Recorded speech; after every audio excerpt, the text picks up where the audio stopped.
This video is for all you people pleasers out there, including myself. People pleasing is something that I've had to fight my entire life, and I'm going to explain one of the many ways that people pleasing comes to be. So it all starts in childhood. Wow, right? No, just if you've watched any of my other videos, you realize how important childhood is. What happens is, depending on your temperament, and all the people pleasers that I've known have a softer temperament. What that means is they're less likely to stand up for themselves. They're more compassionate about other people, more empathetic for other people. And which is why I do what I do. I'm a licensed therapist. I am a coach. I have compassion for people. I want to help people. I love people. And what happens at a young age is, because of your temperament, you kind of build this persona around who you are, your authentic self, but you want love and you want peace. And those are the two things that we tend to seek out as children. But in order to be loved, we feel that we have to be someone else. We feel that I have to act this way so this person loves me. I have to be this way so this person accepts who I am. And the problem with that, and so here's the paradox on that. Sure, yeah, they start loving the persona that you've created, but they don't actually love you. They love who you created yourself to be. And that's not really who you are. So now you're being accepted for someone you're not. So you're not actually being accepted. So you create this inauthentic self who's being accepted. And so you feel that you found peace, although you didn't. You feel that you found love, although you didn't. And at a young age, what that can do is create a sense of being unlovable. Like, no matter who you are, you're going to be unlovable because you're like, I'm doing everything and I'm still not feeling loved. And here's the thing about logic and feelings, by the way. They're two different languages. It's like Spanish and English. They're rooted in the same, but they're still two different feelings. They're still two different languages. So just because you logically know that you're loved doesn't mean that you felt it. And you need to feel it at a young age, because that's when your feeling brain is extremely active. So if you're not feeling it, right? If you're not feeling it, it doesn't matter if you know it. They could say, I love you, but I do love you, but I do love you. It's like, okay, but I need to feel it. So I digress on that whole thing.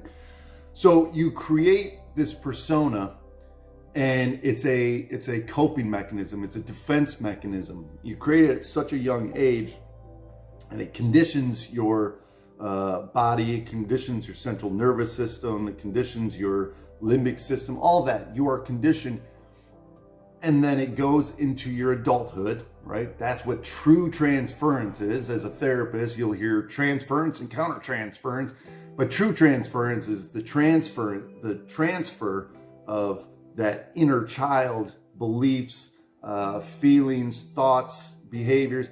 It transfers into your adulthood.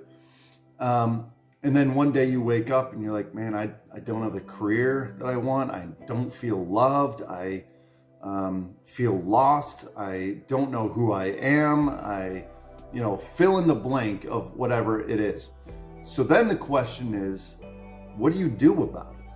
Right? What do you do about that? Now, there's going to be a lot of regret and a lot of resentment when you start this process, because that's part of the healing process, unfortunately. But the number one thing is honesty. Honesty is amazing, because instead of trying to people please and have people like you, you become your true authentic self. And then some people are like, oh man, I don't really like you. It's like, good. We're not a good fit. You probably shouldn't be in my life. But that's hard to say, because there's abandonment feelings, right? There's feelings of abandonment. So there's this concept that I want to propose, and I don't completely understand it myself, but the amount of understanding and the amount of the description that I have is enough to help my clients, and it has helped my clients, and it's helped me, and it's helped my friends, and it's called frame. It's called building your frame.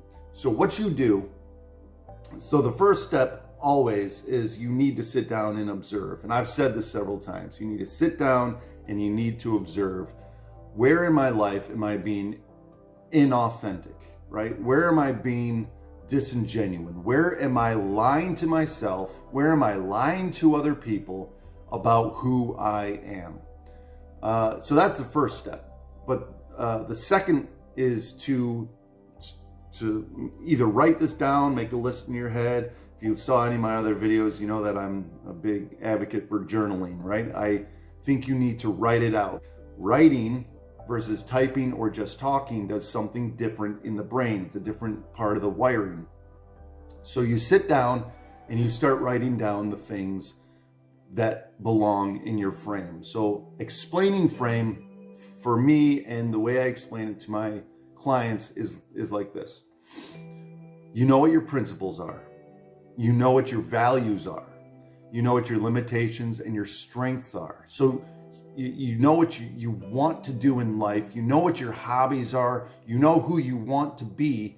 And then you set a border, a parameter. You set boundaries around that. And you say, that's who I am. So during people pleasing, what you do is you leave your frame to enter someone else's frame. And then you're being inauthentic with yourself so that you can receive love and all that. So you have to observe and understand when you are leaving your frame. And you can feel it, right? Going back to the idea that you need to trust your feelings sometimes. You need to listen to your feelings sometimes. You know when you are going against your own principles. You know when you are going against your own values. And that's called exiting your frame. And you don't exit your frame. You don't do it.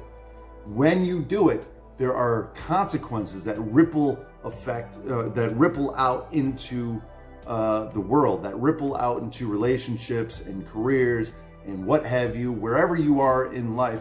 And the weird thing is, people can feel this on a subconscious level. They can feel it when you're being inauthentic. They can feel it when you've exited your frame. And if you run into the wrong people, like manipulative, narcissistic, fill in the blank, that way, they will use this against you. Oh, here's a people pleaser. And this is why a lot of times people pleasing leads to like a codependency, which codependent people are typically attracted to alcoholics or addicts or narcissistic personality disorder, stuff like that.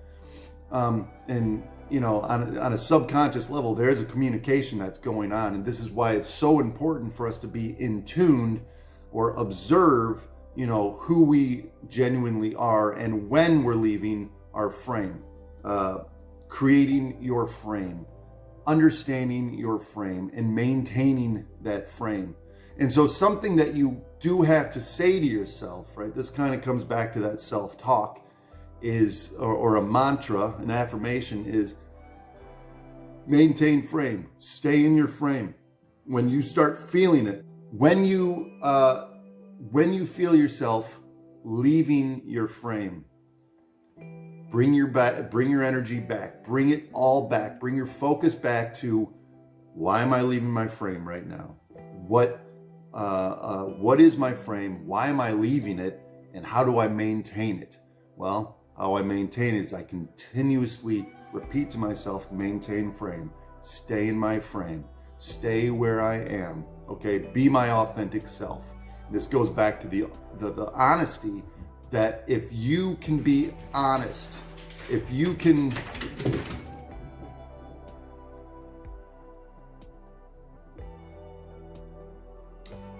be honest, okay, you will piss some people off, which means you're going in the right direction. If everyone's happy with you all the time, you are leaving your frame. You are leaving your frame. At the end of the day, you have to sleep with your decisions. At the end of your life, you have to live with your decisions.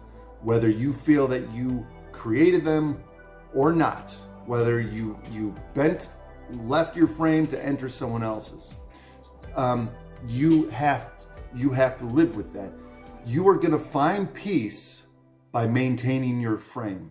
So this is something that I've been working with, doing with a lot of my clients, and I'll tell you what, this just the idea of having a visualization of an actual frame and when you're leaving it and when you're staying in it has helped so much.